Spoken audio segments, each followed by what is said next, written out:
welcome to another episode of Work 2.0, the podcast. As you know, my name is Rachel Wells, and not only am I host of this podcast, but we are at Work 2.0 on the road. Now, technically, we're not on the road because yesterday, as you know, I was at SXSW London, and unfortunately, a little minor accident happened where I sustained a little fall, so I wasn't able to come back for the rest of the event. However, interviews are still underway, and today I'm sitting across from me virtually is Ryan Serhant. He is the founder and CEO of Serhant. He has a multi-billion-dollar empire, which is not just a real estate empire, but a media empire.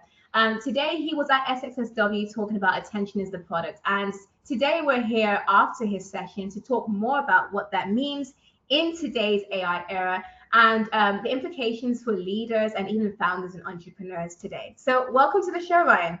Thank you for having me. Really appreciate it. Glad we can still do this, even if not in person. Sorry you got hurt. Yeah, that's okay. That's okay. Let's get right to it. So I know this afternoon you were talking about, and we were just discussing this, attention is the product, right? I know that a lot of independent creators and even, volatile brands, they focus on chasing metrics like, viral views and, everyone wants to go viral, and even, we call it vanity metrics, it's attracting lots of likes and attention, right? But for you, I know you see attention as something much deeper than that. You have a multi-billion-dollar flywheel that's primarily fueled by media.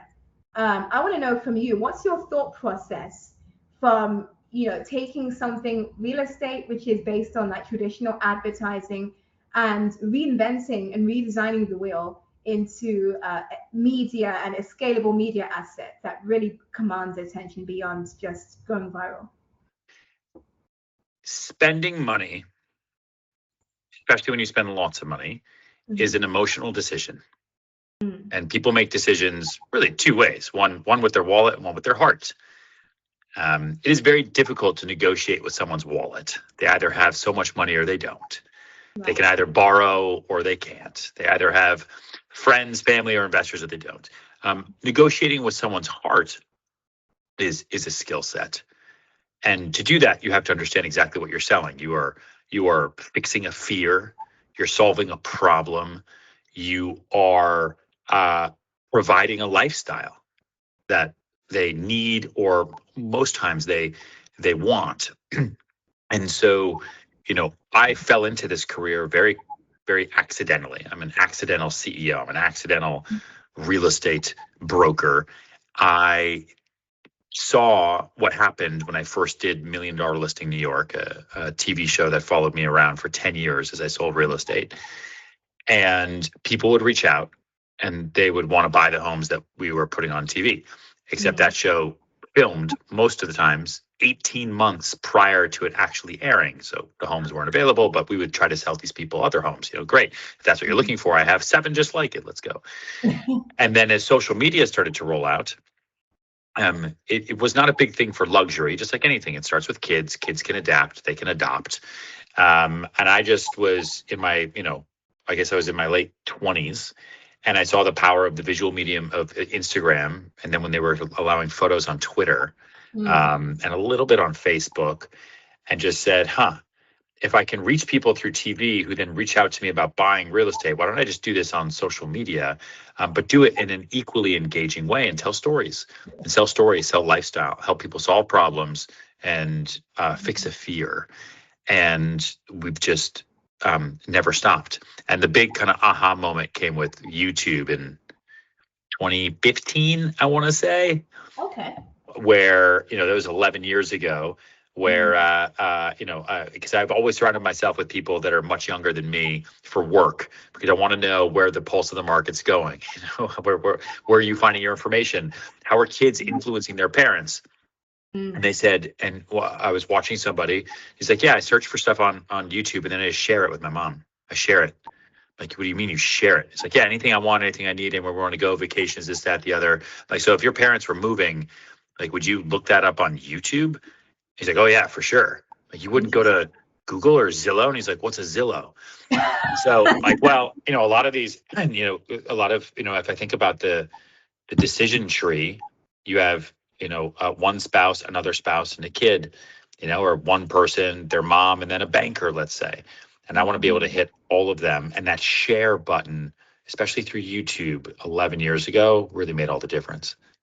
Wow. So would you say that all entrepreneurs, all founders, anyone who's serious about business would need to take the media route, like, solid media assets like YouTube and getting that sort of attention to be successful? Listen, if you're building a business, Mhm.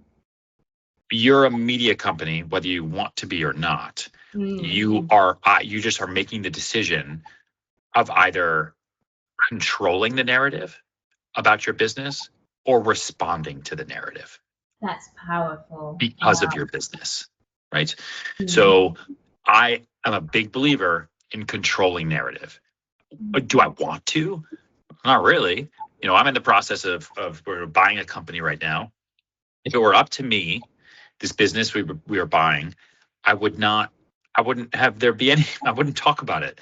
Just focus on the work. It's a pain in the butt. I don't want to have to answer all the questions the public's. But that's also not the cards we were dealt. So I can let the media just write whatever they're going to write, or not write. In which case, you're a media company with no media, and no one's talking about you, which is really tough.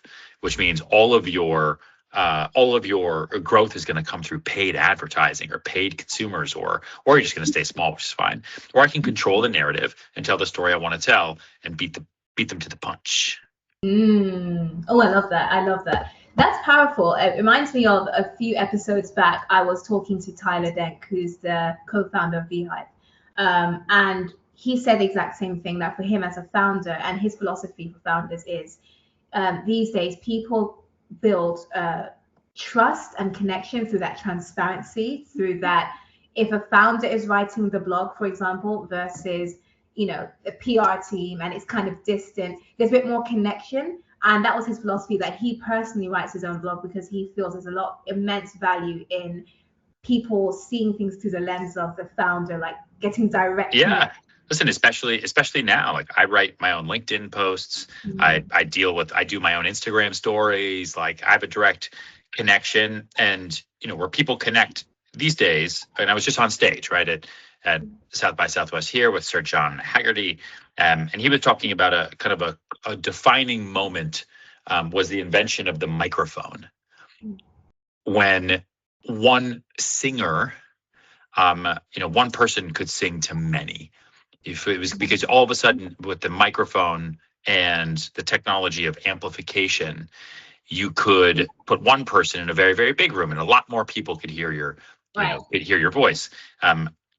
This generation's microphone is the front-facing camera. Not even just the camcorder from 30 years ago, but really the ease of use of that front-facing camera, so you can speak to many while just speaking to one. You and I right now are the equivalent of FaceTiming with one another, and you could just do this straight to your front-facing camera, and then the world gets to decide how many people want to also be a part of that FaceTime, and that builds authenticity and that builds trust. That's precisely what we're doing right now. And this conversation we're having is going out to so many people that we will personally possibly never even see, but they're seeing it. Yeah. So that's fantastic. Now, in owning Manhattan, you took a very bold strategic bet with luring Peter from Kokorin, right? You also have a team of over 1,000 exceptional employees who are stars in their own right. What would you say it takes to attract and retain world-class top 3% talent? Because obviously you do this very well. What does it take to attract and retain top talent? People come for opportunity and they stay for results. That's on the agent side. That's also on the employee side. Yes, culture is important for sure, and it's part of a stickiness. Movement and mission and purpose are important for sure. It's definitely part of stickiness. But there's a lot of companies that are terrible with no movement, no purpose, and people do just fine.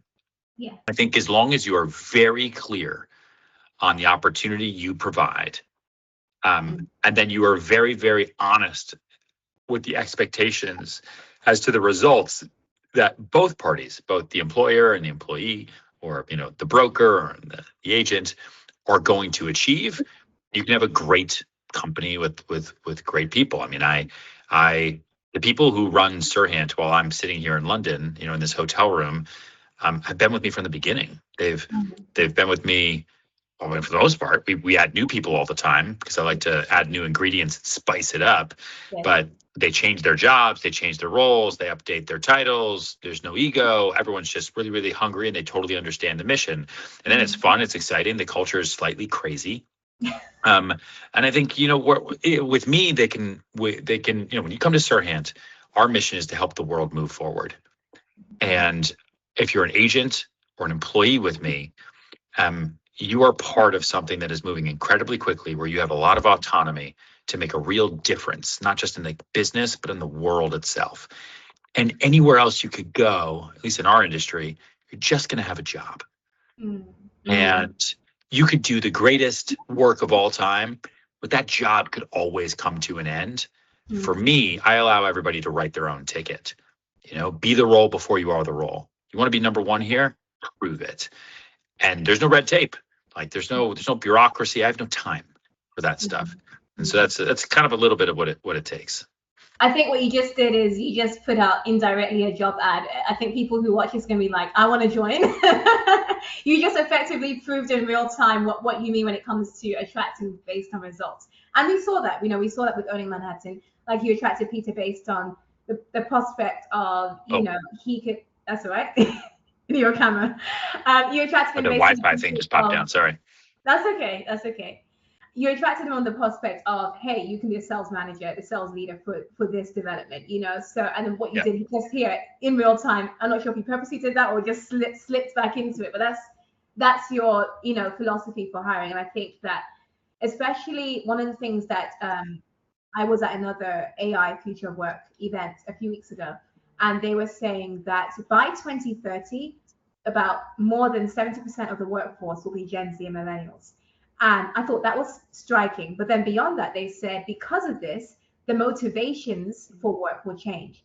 So what would work for boomers or even Gen X is not going to work in 2030. And what you're doing effectively is your whole hiring philosophy and the way you retain your employees is exactly what would attract the Gen Z millennial workforce. Like you're already preparing your Serhant for the future. Oh yeah. And I mean, listen, that workforce, even my daughter is 7, Gen Alpha, she's going to grow up and she's going to have so much opportunity. It's going to be overwhelming.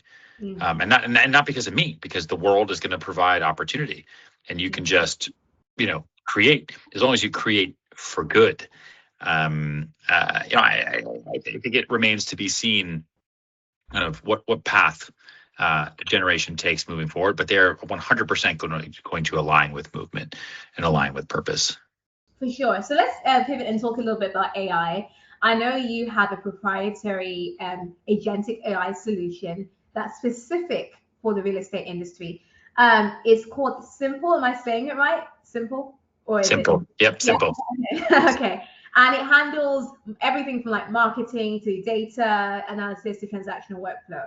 Quite incredible. I want to know for you, because we talk a lot about when it comes to AI in industries, a lot of CEOs are saying they've deployed AI, but with their AI experiments, they're not seeing enough ROI. With Simple, are you seeing really good ROI? And also, I want to know, is Simple just for your team, or can anyone in the real estate industry use it? As of this moment, Simple is just for Serhant agents. Okay. And we are testing it as it gets better and better and better.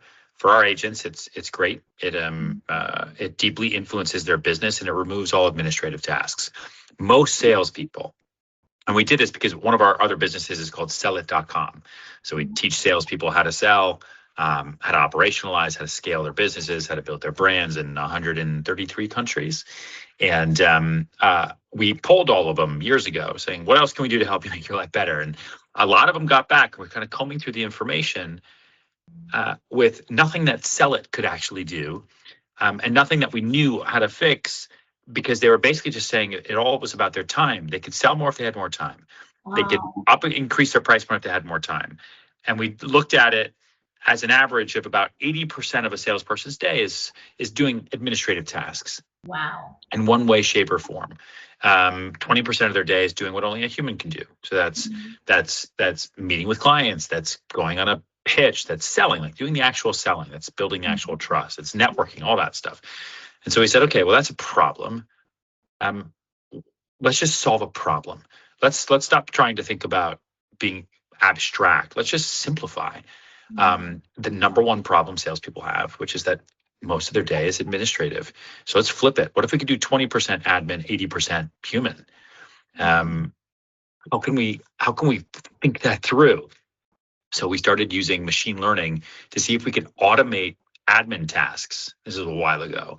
And it's really, really, really hard to do. It's hard to do in a custom way. It's easy to do if you just want A to do B, right? But everyone is different.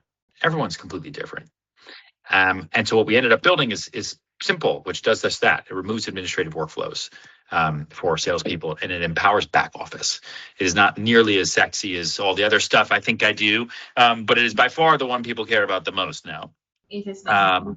And it's an automated AI native operating system for salespeople that just doesn't exist. And so we've had a lot of fun building it and making it better and stronger, and it's been awesome. I can imagine. You mentioned something really important about 80% versus 20%, and that's something I've seen in the workforce as well, even for managers and leaders. As you know, obviously, being an executive, you spend a lot of your time dealing with your team, but there are a lot of people that I know in leadership level, management, senior management, executive level, who spend like a good chunk of time on admin and busy work. And they only have about 30% of their time for strategy or for people management. And that needs to be flipped. And so what you've done effectively is said, hey, let's just flip this on its head and let's focus on, this is a real problem. We need to get that human element back and, less of the admin. Saying that, when you think about your company, Serhant, and since you started using Simple, what job at Serhant or jobs at Serhant have completely, well, not completely, but fundamentally have changed in their, like, the nature of the role since you've implemented AI within your operations, like looking different from like 3 years ago? Well, I mean, like everybody, all data entry, all tracking, all follow up, a significant amount of our marketing lift. We do a lot of marketing for real estate. It's a marketer's job, and that's from day one, listing presentations to, final sale, et cetera. So a lot of that has now been fully automated, to the stuff you don't see, like operationally in the back end, like managing a licensure, dealing with the Department of State and all the states that we're in, a good amount of legal, a lot of the contract review, contract processing, and a good amount of finance too. And then obviously our engineering team, like anybody today, every engineer that comes in is able to do the work of 10 engineers 5 years ago. And so you just have to keep up pace, and you just have to move fast, because the world is moving very fast around us. For sure. I think my final question for you would be, as a CEO, from your vantage point, you've created a very highly custom solution for your company, which potentially could go further out. But you've created this highly customized solution which works exceptionally well for your agents. You've got the best of the best employees. What would be something that you feel a lot of CEOs are misunderstanding right now when it comes to AI adoption for their industries? Like, what are they not getting? I think they are not getting that AI is not coming for everyone's job equally. I think it does not discriminate, but it is not a solve for everything. If anything, is sometimes what we are seeing is it empowers so many employees. It's actually creating a cost increase because of either the AI expense, or we can just hire more people because we're doing so much more business. So it creates bandwidth stretching, I would say. That's probably the main thing that I would say. Like, for example, like we, on the executive decision side, I can't replace people with just pure data, Of course. data that doesn't listen to anecdote and data that can't predict future based on intuition. Yeah. I also can't replace salespeople. Like there's a great article that was just written, I think, an op-ed for the Wall Street Journal by I guess the founder of, I think it was Cloudflare, who kind of said a very similar thing, and also said that no one wants to talk to a robot, no one wants to be sold by a computer. You can use AI to empower salespeople, but not replace them. And I am literally in this. That's all I do. We sell all day long. That is, I could not feel stronger. Yeah, for sure. Well, thank you so much for your time here on Work 2.0, the podcast. For those of you who listened to this episode or watched this episode and you want to learn more, feel free to leave a comment. I'll definitely pass it on to Ryan's team. And if you're intrigued about the future of work, the future of your industry, what's going to happen to your company or to your industry and to the market this year and in the very near future over the next couple of years, definitely stay tuned into Work 2.0, the podcast. Follow us on Apple Podcasts, Spotify, Substack, or wherever you get your podcasts. Like and share this with a coworker or a friend. And I'll see you in next week's episode of Work 2.0, the podcast.